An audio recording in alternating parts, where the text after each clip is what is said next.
রাজধানী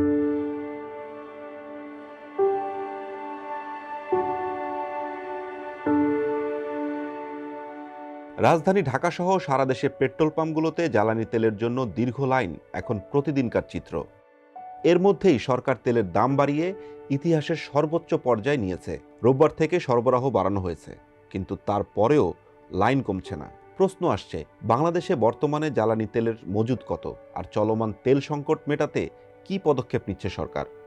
জানাবো আজকের স্টার এক্সপ্লেন্সে। বাংলাদেশে জ্বালানি চাহিদার ৬৫ ভাগের বেশি ডিজেল। পরিবহন, কৃষি ও শিল্প কারখানায় বছরে প্রায় ৪৫ লাখ টন ডিজেল ব্যবহৃত হয়, যার প্রায় পুরোটাই আমদানি নির্ভর।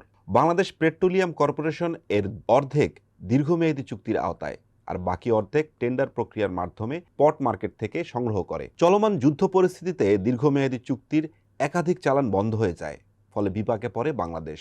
বাধ্য হয়ে বাড়তি দামে তেল কিনতে বিকল্প উৎসের সন্ধানে নামে তারা। বর্তমানে ১,২০,০০০ টন ডিজেল মজুদ আছে, যা দেশের প্রায় ১০ থেকে ১২ দিনের চাহিদা মেটাতে পারে। তবে কর্মকর্তারা বলছেন, ডিজেলের চালান নিয়মিতই আসছে, ফলে এপ্রিল ও মে মাসে তারা কোনো সংকট দেখছে না। অন্যদিকে ব্যক্তিগত গাড়ি ও মোটরসাইকেলের একটি বড় অংশ অকটেন ব্যবহার করে। এর প্রায় অর্ধেক দেশের গ্যাস ক্ষেত্র থেকে উৎপাদিত কনডেনসেট পরিশোধন করে তৈরি করা হয়, আর বাকিটা আমদানি করে মেটাতে হয়। আগে থেকে পরিকল্পনা করা একটি অকটেনের জাহাজ যুদ্ধ পরিস্থিতিতে মার্চ মাসে আসতে পারেনি। গত ৮ এপ্রিল ২৬,০০০ টন অকটেনের জাহাজ এসেছে, আর গত শুক্রবার আরও ২৫,০০০ টনের একটি জাহাজ আসে। গত শনিবার পর্যন্ত অকটেনের মজুদ ছিল ২৯,৫০০ টন। নতুন চালান যুক্ত হলে যা দেশের ১৬টি ডিপোতে মোট অকটেনের ধারণ ক্ষমতা ৫৩,০০০ টন ছাড়িয়ে যাওয়ার আশঙ্কা তৈরি হয়েছে। এই মজুদ দিয়ে দেশের চাহিদার অন্তত ৪৫ দিন পূরণ করা সম্ভব। একই সঙ্গে দেশের বেসরকারি প্ল্যান্ট থেকে উৎপাদিত অকটেনবাহী একাধিক নৌযান ভাসমান অবস্থায় রয়েছে। দেশের পেট্রোলের চাহিদার পুরোটাই একটি সরকারি ও ৪টি বেসরকারি প্ল্যান্ট থেকে মেটানো হয়। বিপিসির সর্বশেষ হিসাব অনুযায়ী প্রায় ১৮,০০০ টন মজুদ আছে এবং নিয়মিত উৎপাদিত হচ্ছে।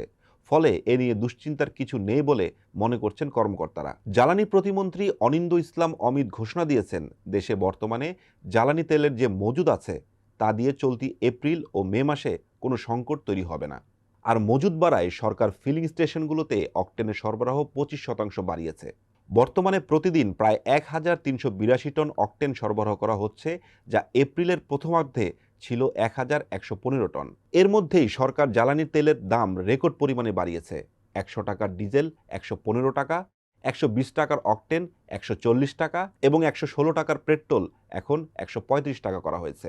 কিন্তু প্রশ্ন হচ্ছে, এত মজুদ থাকা সত্ত্বেও ঢাকা শহরের সারা দেশের পাম্পগুলোতে দীর্ঘ লাইন কেন কমছে না? দাম বাড়ার পরেও মোটরসাইকেল ও গাড়ির ভিড় কমছে না। বেশিরভাগ পাম্প সকালের ডিপো থেকে তেল সংগ্রহ করে দুপুরের পর থেকে চালু হলেও লাইন শুরু হচ্ছে গভীর রাত থেকে।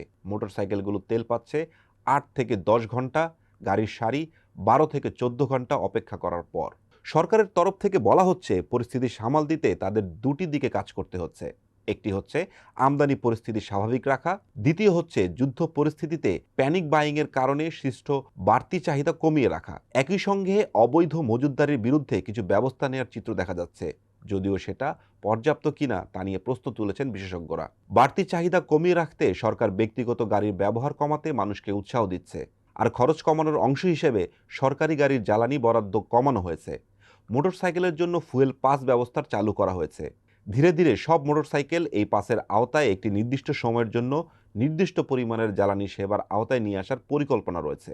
ব্যক্তিগত গাড়ি পাশের আওতায় আসবে, তবে সেটা আরও সময় সাপেক্ষ বলে মনে করছেন কর্মকর্তারা। সাধারণত সরকার প্রতি মাসে একবার জ্বালানি তেলের দাম সমন্বয় করে। যুদ্ধ পরিস্থিতিতে সবাই যখন আশঙ্কা করছিল দাম বৃদ্ধির, তখন মার্চ ও এপ্রিল মাসের শুরুতে সরকার দাম বাড়ায়নি, বরং মাসের মাঝখানে হঠাৎ দাম বৃদ্ধি করে বাড়তি চাহিদা লাগাম টানার একটু চেষ্টা করেছে। তারা মনে করেছে, এখন যাদের একেবারেই তেলের প্রয়োজন নেই কিন্তু লাইনে দাঁড়িয়ে আছেন, তাদের সংখ্যাটা কিছুটা কমতে পারে। দাম বৃদ্ধির প্রথম দিনে লাইন মোটেও কমেনি, বরং জ্বালানি তেলের দাম বাড়ার ফলে এর উপর নির্ভর পরিবহন খাত, কৃষি খাত ও শিল্প খাতে বাড়তি খরচের ফলে জিনিসপত্রের দাম বৃদ্ধির আশঙ্কা তৈরি হয়েছে। এখন দেখার বিষয়, সরকার কত দ্রুত এই পরিস্থিতি সামাল দিতে পারে।